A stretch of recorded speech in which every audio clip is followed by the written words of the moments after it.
Okay, so hello. Yes, we are called New Bridges, and the bridges that we're talking about are not made of steel, but they're made of connections for people. And we are talking about international connections through international cultural exchange.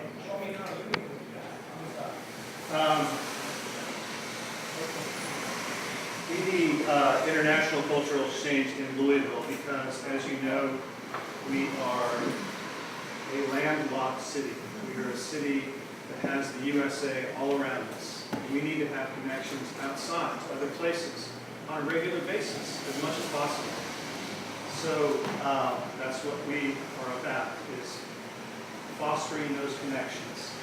And luckily, the sister cities of Louisville has already done a lot of work in this area. We are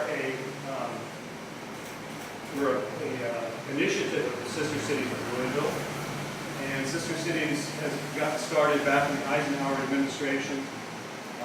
In the 50s, they started the first exchange in Louisville, Montpellier, and since that time, we have 9 sister cities. And I want to point out that the new executive director of Sister Cities is here, Rosalind Streeter, in the back. Hi, Rosalind. And it's great to have her at the helm.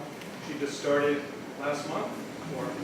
So there's lots of new energy behind Sister Cities. At the New Bridges project, what we want to do is further the mission of Sister Cities, but we also want to focus on the exchanges themselves. And we want to look at exchanges with new eyes. And eyes that can look at the exchanges, and we can make the exchanges something that are made for the local economy in Louisville. Something that is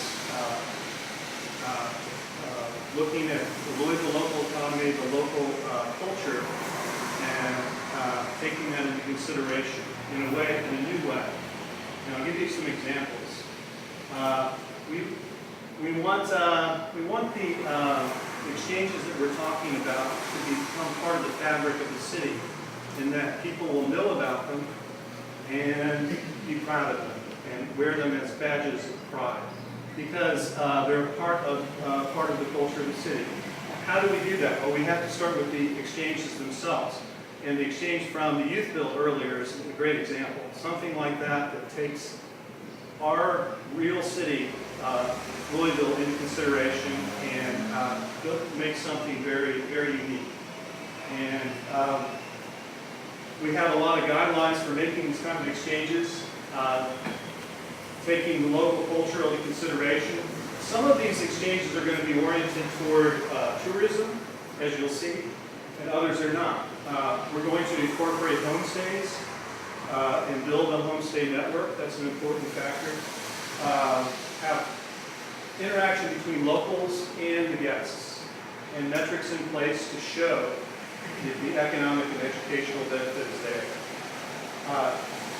Also, we're going to have some sort of feedback, so we have to have reflection of what's going on, how the exchange did, and improve it each year. I want to show you some of the exchanges we've worked on in the Mines Committee, which I'm a part of. And look at these. These are things that are planned very soon. This year we have a distillery winemakers exchange, which will begin in the fall. And that will involve a group of 10 to 30 people from Mainz, Germany, to visit and to experience the bourbon culture here, learn about it, go to the Filson and learn about the history of bourbon, and also meet up with people here.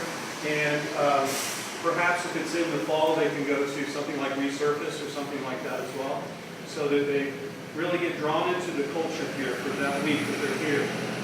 The following year, we reciprocate, or they reciprocate, and we go there to visit and go to the wineries.